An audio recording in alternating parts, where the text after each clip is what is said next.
Okay, so we're back with the next 20 minutes, and things are getting strange. Uh, okay, so the fight scene between Shuya and Kiriyama or whatever was interesting. Neither one of them died. I think it was the first scene where there was violence in this movie, where things came to blows, so to speak, but no one ended up dead. I can't think of another scene.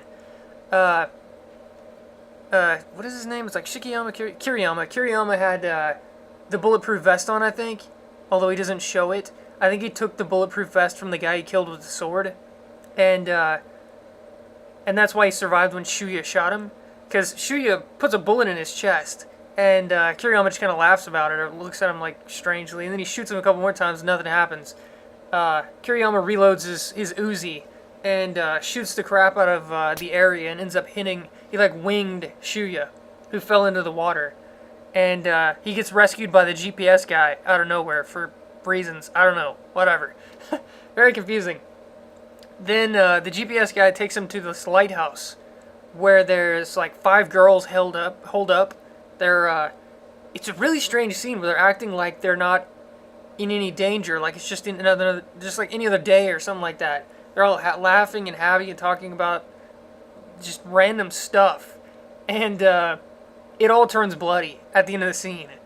They're all happy-go-lucky, shooting the shit and all that, and then one of the girls wants to poison the food to kill Shuya, who's injured in the other room. One of the girls nursed him back to health, I guess. Again, it's hard to tell how much time has gone by, but he has a bullet in him, so I doubt he'd be this patched up this quickly. But they patch him up, and he's got bandages all over him, of course. And they lock him in the room, right? She says something like, the other girls are afraid of the boys. The girls think that the boys are going to try and kill them or something. I don't know, whatever. So they lock him in the room, and she's making him food. One of the five girls poisons the food because she doesn't trust Shuya for, I don't know, reasons. I think it said one of the girls earlier in the movie saw Shuya kill the guy with the axe, which wasn't Shuya's fault. The guy attacked him with an axe. They fell down a cliffside, and somehow the axe ended up in the dude's head. So it wasn't really his fault, but they were afraid of him anyways. So one of them decides to poison him. She takes it on herself to kill him, basically. She poisons the food, and she's like, "Oh, I'll prepare the food for him," and then she like dumps poison in there. And the girl that was on watch, she comes down from the top of the watchtower, and I guess she's really hungry, and she grabs the food and starts yumming it up. And of course she dies within seconds. This must be the most fast-acting poison known to man. She dies within like 30 seconds or something like that. I mean, maybe if it was like injected into her bloodstream or something, but digested, like in your digestive system, no, that's way too fast. I don't think any toxin works that quickly. But anyways, she takes a couple of bites of the food, and then she just promptly spews blood all over the place and dies. And that's a catalyst for the whole scene. They all, start suspecting each other, like, who killed her? What happened?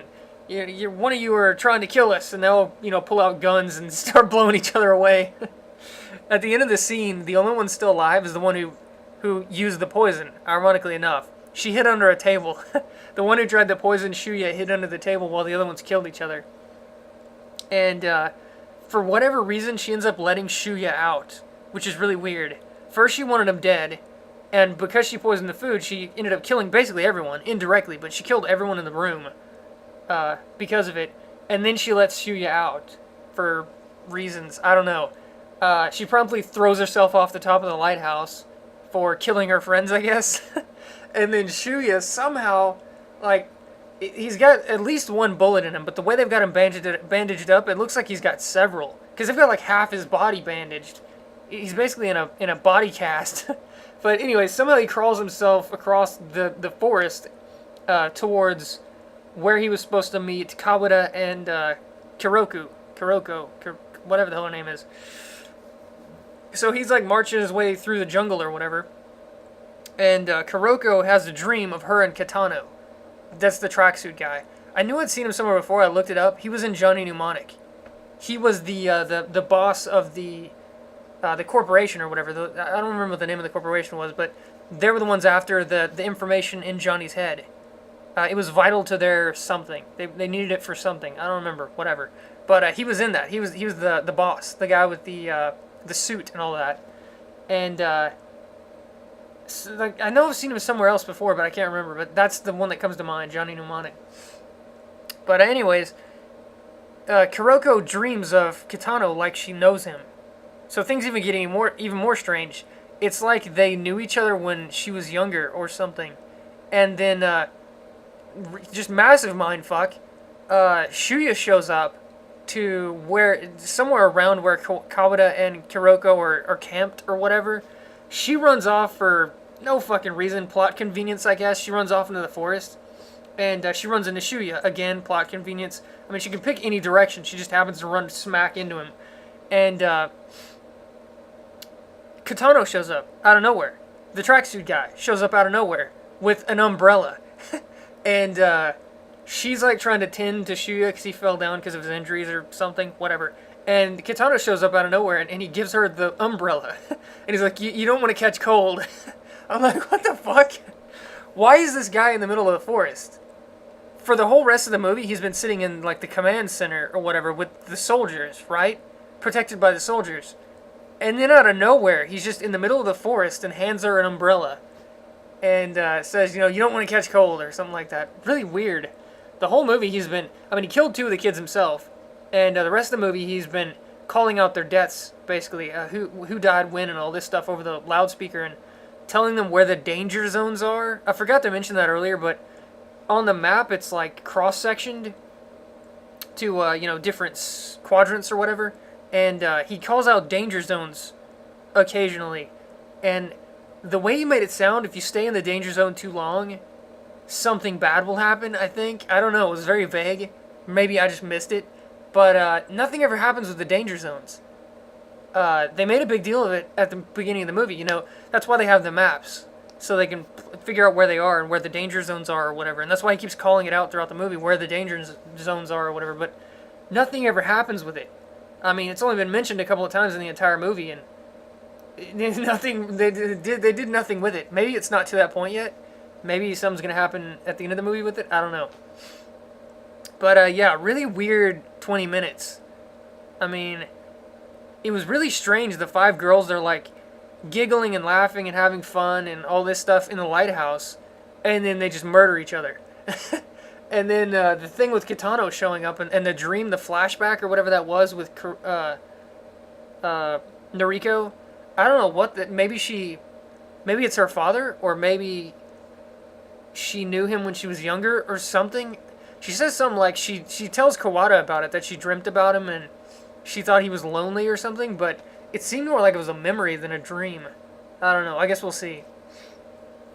At the moment, it's the when I ended it, it was the scene with Kitano giving her the umbrella. So I guess we'll see what happens next. I'll be back. Okay, so the last 28 minutes or so of this movie were interesting, I guess. I don't know. I don't know how I would put it. Right after where we left off, the GPS guy, his story arc, whatever you want to call it, ends with him finding the person he was looking for. It was a girl. Her name was Migusai, something like that. I don't know, whatever. He finds her and then she kills him because she doesn't know that he wants to help her. She says something like, how was I supposed to know? You never said anything to me, I guess he was shy when he was around her. So when he finally found her, he wanted to rescue her, but she didn't know that, and she killed him. She shot him to death. And then immediately after, Mitsuko shows up and kills the girl. So they're all dead lying on top of each other. And then immediately after that, Kiriyama shows up, and we have the fight between Mitsuko and Kiriyama. The problem is, at that point, Kiriyama still has the bulletproof vest. So they have their little fight. He shoots her. She slashes at him or whatever with the scythe, but it only hits the vest. And then he ends up putting like an entire clip into her. And it takes her forever to die. He shoots her and she keeps coming. Shoots her, she keeps coming. And then finally the last shot, she falls over. Not the best scene, not the best ending for Mitsuko. I was hoping for better, honestly. It was really anticlimactic. we've already seen the vest, right? We've already seen the bulletproof vest save people multiple times at this point. It wasn't really interesting. It wasn't anything new. But, I don't know. At least it was bloody. At least she went out the way she should have, I guess.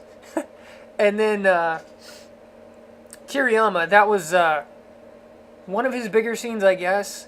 The guy that was trying to make the bomb that I mentioned earlier, he sent his friends out, his two little lackeys or whatever, to gather the ingredients. They came back, they built the bomb, and the idea was they're gonna put the bomb in this truck and drive the truck into the headquarters of Kitano, the people that set all this up. They're gonna drive into their little building or whatever and explode it.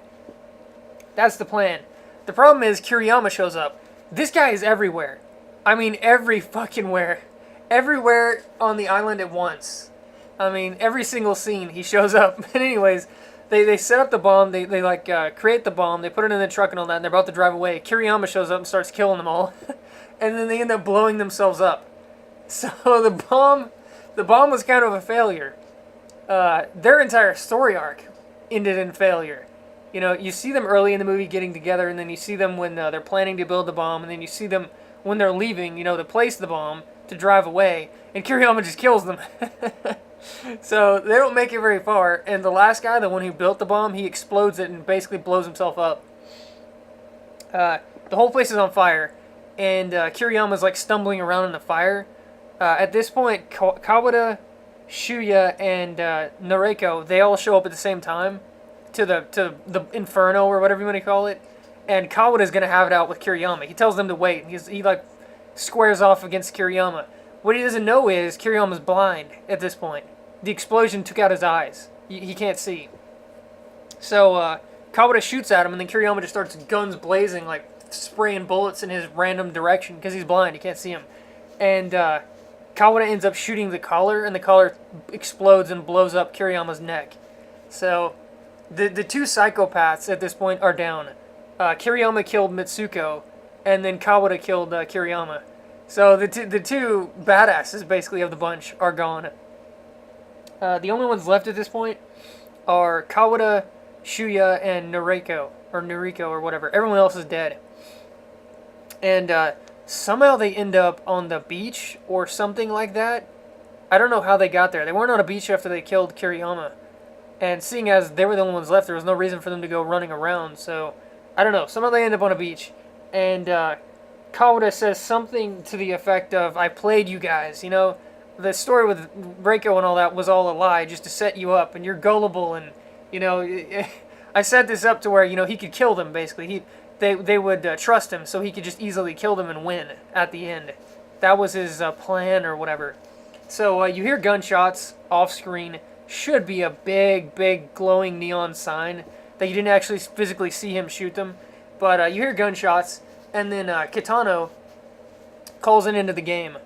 The other soldiers, they're like, well, we need to go find the bodies. And he's like, no, it's over. He ends the game completely. And Kawada is the winner. At this point, Kawada is the winner. Kawada shows up, and Kitano's doing like these really weird exercises. He's got like this old style boombox thing playing exercise tapes or something, where they're like 1, 2, 3, 4, or whatever. And he's exercising in the yard by himself. I don't know. I don't get it. Maybe it's a Japanese thing or some kind of reference or something. I have no idea. But he's doing exercises, and Kawada shows up. And he's all banged up and all this stuff. He shows up, and they have this little chat, him and Kitano. In case you've forgotten, Kitano's the tracksuit guy. He's the head of the Battle Royale guys, the ones who set all this up. So they have a little chat, and Kitano apparently knows that Kawada came to kill him. He came for revenge for Keiko. His collar, Kawada's collar, he disengaged it a long time ago to where it won't explode. And he was there just to kill Kitano, apparently. If I'm understanding it right, he showed up to these games just to kill Kitano at the end. But before he can do that, Shuya and Noriko show up. Or Noriko, or however you say it. They both show up, and they've got guns pointed at Kitano. And Kitano, apparently, his life is such shit that he wants Noriko to kill him. Again, the ending is really weird. It's really strange. I don't think I understood it all, but he says something like, if he's gonna die, he wants it to be Noriko. Her. He wants it to be her that kills him, or something like that. And he pulls a gun on them, and they shoot him dead. Well, not shoot him dead, but they shoot him a lot of times. And the gun he had was a squirt gun. It was a water gun. As he's falling over from the bullets, he like squirts the gun at them. So apparently he never really meant to harm them, I guess, was the point of that. That's why it was a water gun, not a real gun. I don't know. And then there's this really weird scene where he's been shot like 15 times, and he stands up and walks over to the couch and answers the phone and talks to his daughter. Earlier in the movie, his daughter said something like, "Don't even bother coming home," or something like that. It was really weird because I don't know why she said it.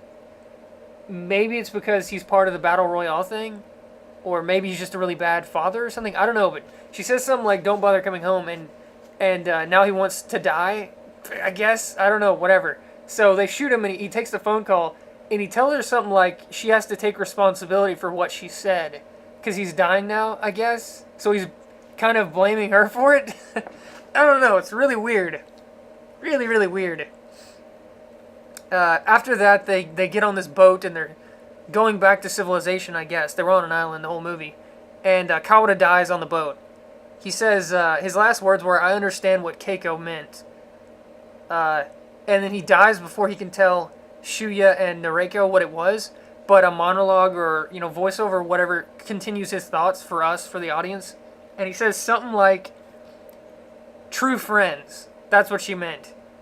She thanked him for being a true friend, I guess, or something. I don't know. Really, again, really weird. It doesn't make any sense to me, especially in the context of the scene that we saw with them, where they basically tried to kill each other. It doesn't really make any sense, but whatever. These two end up, I guess they're the de facto winners, because Kawada's now dead. But they end up back in civilization, and the last scene of the movie is them at some vending machine, and it's talking about how Noriko said goodbye to her parents, and she went and got the knife. His friend earlier in the movie, why he wanted revenge, the one that got killed right at the beginning of the movie, she found his knife somewhere. It was like a butterfly knife. And he says something like, "We now know how to kill, and, if we have to, we'll kill to protect ourselves," or something like that. Whatever. Really fucking weird movie. I don't even know where to start as far as, like, how convoluted the plot is. There's so many plot threads in this movie. I mean, obviously there's 40 different students, and if they want to give them any kind of, character to them at all, they're going to have their own little story segments, but oh my god, so much of stuff in this movie, it's just all over the place. There's a whole bunch of different romances, like the GPS guy and Mitsuye, whatever the hell, the girl he was trying to find, Gogo, whatever her name was, I think her name was Megumi, her and the guy that ran track with her, or whatever, the different crushes that didn't actually find each other, like, Mitsuko killed the girl that she took the stun gun from. She killed her before she could find her crush. The one that she wanted to find, he was the guy who was building the bomb. The only reason I know that is because I recognize the name. His name was like Nurami or something like that. So at the very beginning of the movie, she dies, and she's looking at pictures of the guy that she wants to find. She's got a crush on him. Mitsuko kills her before she can. And the bomb guy never even bats an eye. He never even mentions her. So it's weird. They all have their own little romances going throughout the movie, but they're also all, for the most part, trying to kill each other. It's really strange. And then, what the hell happened with Kitano? Why did he hate himself so much and want to die? Was it the Battle Royale thing? Because he didn't act like it throughout the movie. He didn't act like it was bothering him at all. As he's calling out the names of the dead kids, he's like snacking on cookies and like nonchalantly individually taking these cookies out of this little box and like snacking on them. And then at the end of the movie, after the phone call with his daughter while he's dying, he's like, "It's the last cookie," and he sticks it in his mouth and finally dies after being shot like I don't know how many times. But yeah, Kitano is just, his entire character was just really weird. Why did he go out and bring her an umbrella? What the hell did that have to do with anything? I mean, I know he was obsessed with her, but why? Why was he obsessed with her? He never explained why she was special or whatever. What was special about her? I don't know. His whole character was just strange, and a lot of the scenes were just weird. The one in the lighthouse was just really strange, where they're all happy and, you know, friends. They're literally friends. They're all buddies. They're like a clique of the girls that are all friends, and then they just all kill each other at the drop of a hat. Because one of them drops dead, and they all like accuse each other, and they pull guns and just blow each other away. So that scene was really strange. I don't know, just the movie in general. I liked Kawada's character. His character was really cool. He turns out to be like their savior, but at the same time, he's played the game before and he can kill people. I mean, he proves it right when he meets them. He kills the guy. And then later on, he betrays them, but it's also not real, because obviously they're not dead.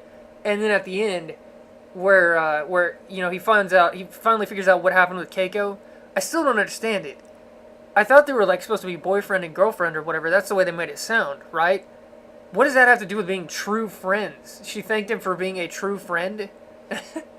Do true friends shoot you? I don't know. I have no idea. And she tried to shoot him too, by the way. She wounded him. She tried to kill him first, then he shot her back and killed her. What does that have to do with being true friends? I don't know. Doesn't make any sense. But overall, I liked this character. Shuji's character was a little obvious. Everything to do with his character was trying to protect her. That's it. There was a scene where his father killed himself or something. And there was a scene where he was talking to his friend. I think his name was Nobu. His friend that died at the beginning of the movie. He had a little scene where he was talking to him, and Nobu had a crush on Noriko. But even throwing in those extra scenes for Shuya, they didn't really add anything because his character was solely based around protecting her. That's it. He was basically a babysitter for her the entire movie. They never really did... Ow. Damn it. Anything else with that character, so I don't know. I have no idea. Her character, again, very one-dimensional. She's just there to be protected. And then she's also the focal point of Kitano's obsession for absolutely no reason. I have no idea why. Maybe he just liked the way she looked or something. I don't know. There's no real interaction between the two of them, except for that one scene where he hands her the umbrella, which they don't say much. In fact, I don't think she says anything to him at all, now that I think about it. He talks to her. I think there's just that one line where he's like, you know, you don't want to catch a cold or whatever. So, really weird. A lot of really strange characters and, you know, just scenes in general. I have no idea. I still liked the movie. Fundamentally, I liked the movie. It got going really quickly, and it never really stopped. Like 10 minutes into the movie, it was you know, sprinting, and it never really stopped until the very end. So it was a ride the entire way through, and there was always something interesting going on, something to think about, even if it didn't make any sense. There was always something. There's a lot of interesting characters. Like I said, I didn't even like these two characters much. They're just too one-dimensional. But Mitsuko was a badass. She had some really cool lines where she was basically playing innocent, and then she'd take someone out. She was, you know, conning them or whatever. Kiriyama's character was a badass. He's just running around murdering people everywhere. Didn't matter if they were armed or weren't, or, you know, what they said. It didn't matter. He would kill anyone who came across his path. Kawada's character was pretty cool. It's too bad they didn't do anything with the military guys, the Battle Royale guys. You see them in their little command center every once in a while, but they're never really a part of the story. Even Kitano wasn't much part of the story except for the very beginning, where he killed those two students. After that, you see him every once in a while, but he's not really doing anything to move the story along. He's just there. So, the Battle Royale guys, other than monitoring, you know, when people die, they don't really have much purpose to the show. Basically, they could have set up the beginning where they put the collars on them and gave them the information, and then they could have just left. That's how little they added to the story. They literally could have just left the island at that point. So yeah, they could have done more with them. I don't know. Whatever. Still, like I said, pretty good movie. It didn't have very many gory parts if you're in it for that. It's not like people were getting disemboweled or, you know, stuff like that. One girl gets shot in the neck, which really isn't that gory. Mitsuko kills one with her scythe. She, like, cuts her throat. Really wasn't that gory. There's a little bit of, like, ridiculous, you know, blood spurt thing that they do in like, Japanese movies where it's like a fountain of blood or whatever. There was a couple of those scenes, but it's just fake blood. Uh, I can't think of a single really gory scene. There's a scene where a guy gets the axe stuck in his head, but again, you don't really see anything. You know, it might as well be a fake axe with like, you know, a circular cutout where the guy's head is, and they just glue it on. You don't actually see anything. It's not like his head opens up. So, I don't know. There really wasn't much gore, if that's what you're here for. Let's see. There wasn't any nudity, by the way, in case anyone's wondering. I think there was one scene where... I think it was like Mitsuko, where maybe her shirt's wet or something, and you can kind of see an outline, but that's really it. What else? There wasn't much cursing, although it was all in Japanese. It is subtitled, by the way, so I have no idea. Maybe the translation took out the cursing, but I don't know. Whatever. I think that's it for as far as the rating stuff goes. There really wasn't much for this to be like an R-type movie. I mean, people did die, but it wasn't anything I haven't seen before. It was all pretty much benign, I guess. But yeah, I mean, I liked it. I liked the premise. I liked the way they handled it. I liked how all the characters were interesting and had their own thing going. It was always something to think about, you know? I mean, I don't know. It was really good. I liked it. I don't know what I'd give it. Maybe like an 8 or a 9 out of 10, possibly. I didn't have very many problems with it. I don't know who the hell this was from the beginning of the movie. Maybe she was from the last Battle Royale, the last game. Maybe that's what it was. Because this scene does not come back later in the movie. It's only in the beginning. So yeah, she must have been the winner from the last battle. I guess. I don't know. She doesn't look like anyone in the cast except maybe her a little bit. But now that I'm looking at her, no, not really. I have no idea who she was, honestly. Like I said, there's tons of confusing moments. I completely forgot about that scene. That was the guy with the bulletproof vest. And then there's the scene with the crazy happy lady that's talking about how they're going to have to kill each other. She's like bouncing around and like bubbly as hell and ridiculous. But yeah, when Kiriyama kills the guy with the bulletproof vest, he shoots him a bunch of times and the guy's like, "Oh, my vest saved me," and then Kiriyama jumps down and like slashes his head off, I guess, with the sword.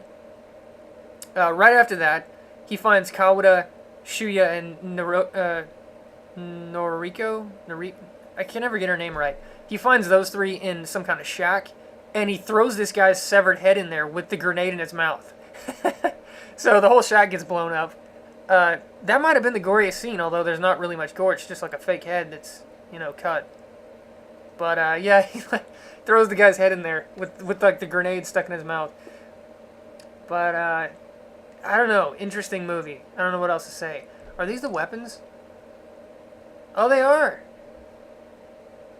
Let's see. Pistol. That's some kind of rope. I never saw that. The crossbow. Already talked about that. The GPS. The poison. Right. From when she tried to kill Shuya. The knife. Who had the knife? Oh, Go-Go. Go-Go had the knife. I think her name was Megumi in the movie. But I don't know. I'm not for sure. There's too many, you know, Japanese names in this movie for me to keep them all straight. The Uzi, that's what Kiriyama had. That's the bulletproof vest that the guy had that he thought was going to save him. Kiriyama took it off him and he used it multiple times throughout the movie to save his life. He would have died from Shuya. He would have died from Mitsuko when she slashed him. He would have died at the very end when the bomb guy shot at him. So yeah, the bulletproof vest saved him at least like 3 times. The binoculars are what Noriko had, but she never uses them. They might as well not even have been there. She like takes them out when she first opens the pack, and that's it. I don't even think you ever see them again. So no, they don't even make use of them. The pickaxe, no one had a pickaxe. I don't even know what this is. What is that? I can't even tell what that is. Maybe a knife or something?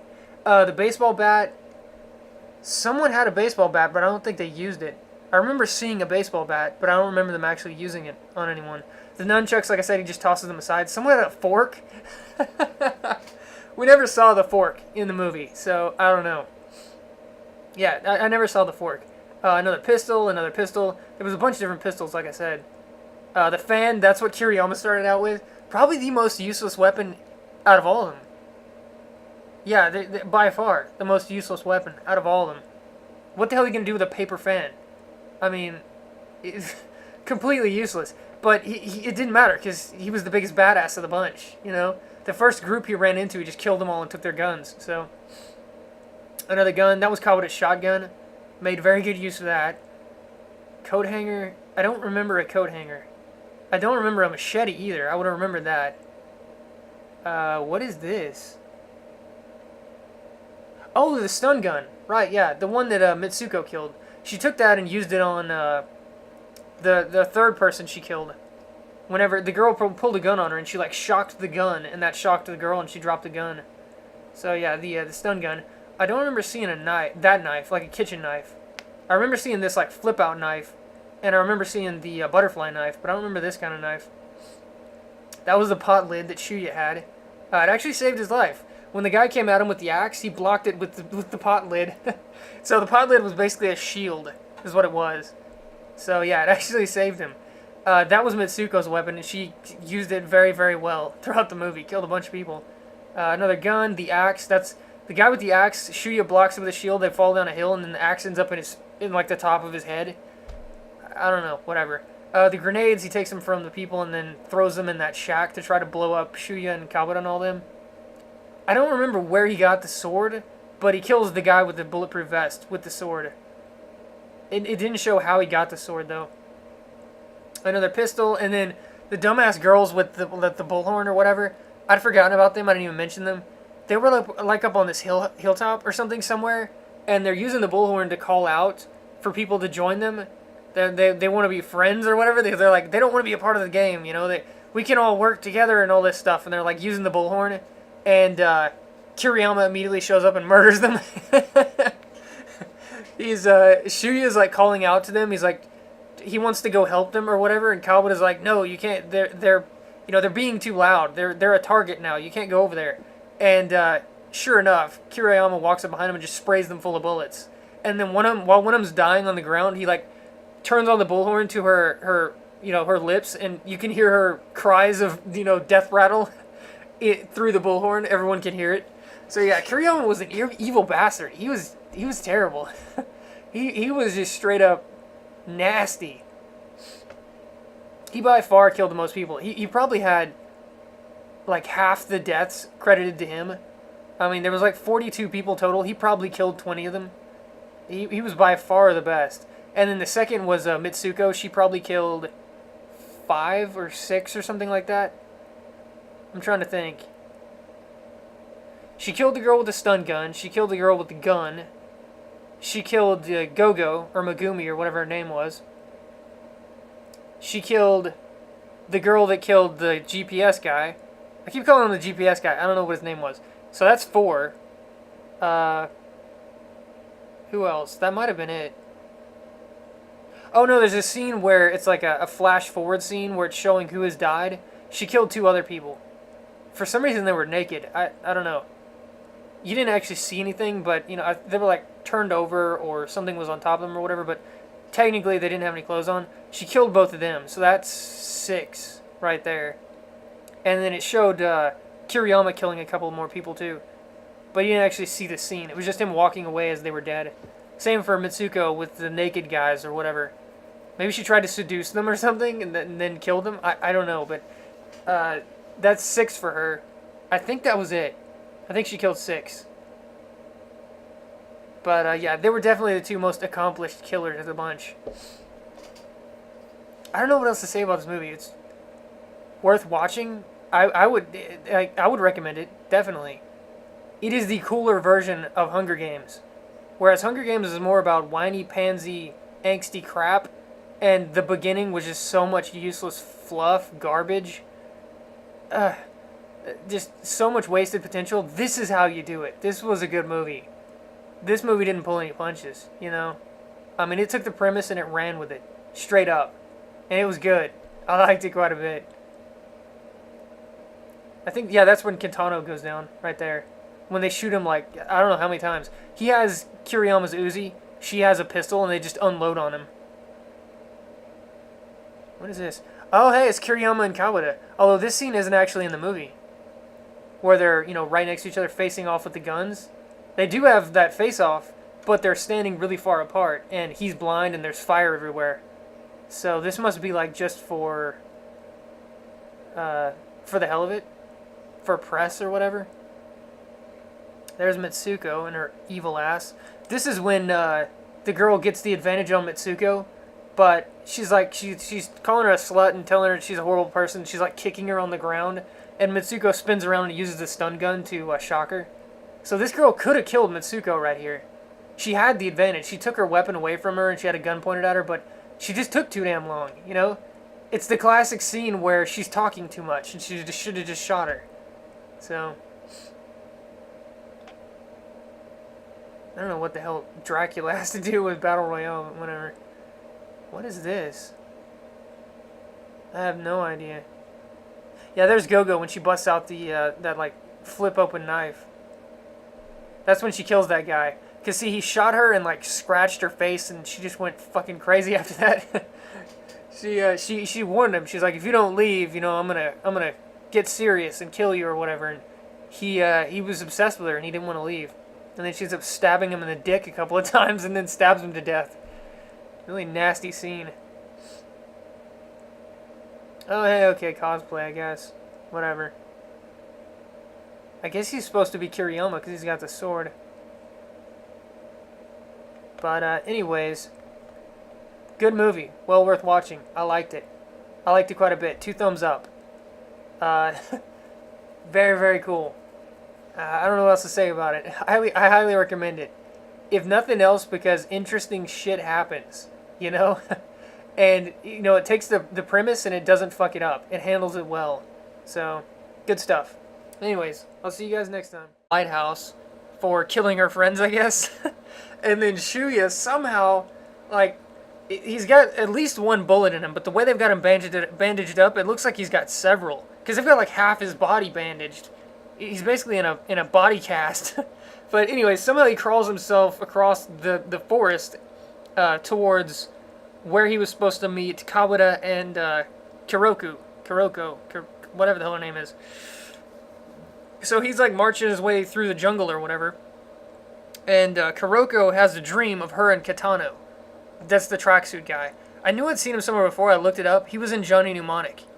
He was the boss of the corporation or whatever. I don't remember what the name of the corporation was, but they were the ones after the information in Johnny's head. It was vital to their something. They needed it for something. I don't remember. Whatever.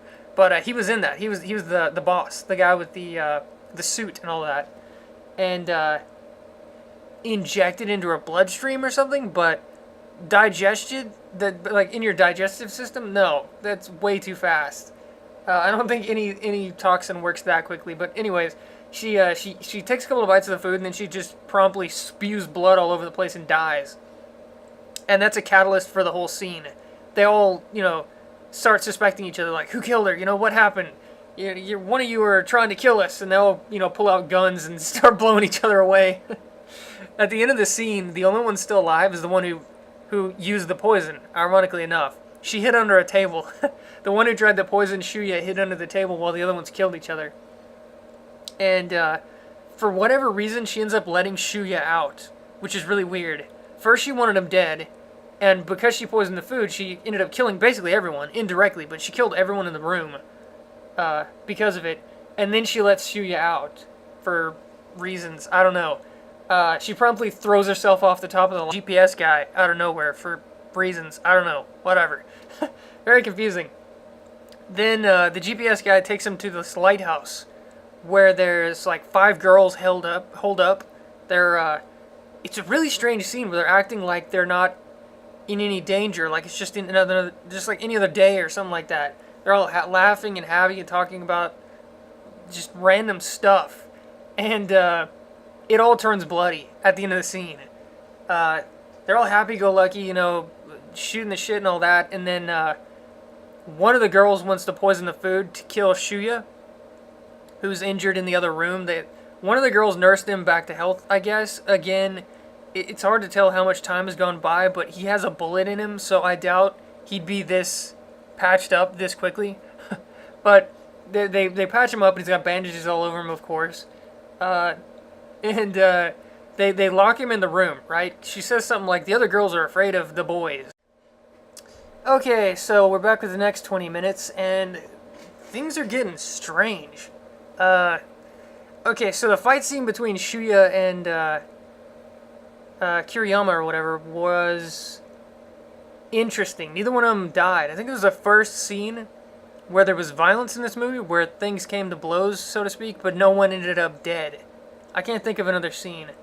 What is his name? It's like Shikiyama, Kiriyama. Kiriyama had the bulletproof vest on, I think, although he doesn't show it. I think he took the bulletproof vest from the guy he killed with the sword, and that's why he survived when Shuya shot him, because Shuya puts a bullet in his chest, and Kiriyama just kind of laughs about it, or looks at him like strangely, and then he shoots him a couple more times, and nothing happens.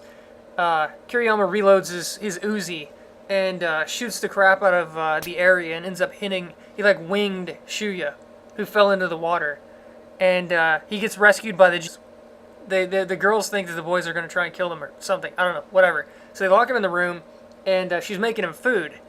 One of the 5 girls poisons the food, because she doesn't trust Shuya for, I don't know, reasons. I think it said one of the girls earlier in the movie saw Shuya kill the guy with the axe, which wasn't Shuya's fault. The guy attacked him with an axe. They fell down a cliffside, and somehow the axe ended up in the dude's head. So it wasn't really his fault, but they were afraid of him anyways. So one of them decides to poison him. She takes it on herself to kill him, basically. She poisons the food, and she's like, "Oh, I'll prepare the food for him," and then she like dumps poison in there. And the girl that was on watch, she comes down from the top of the watchtower, and I guess she's really hungry, and she grabs the food and starts yumming it up. And of course she dies within seconds. This must be the most fast-acting poison known to man. She dies within like 30 seconds or something like that. I mean, maybe if it was like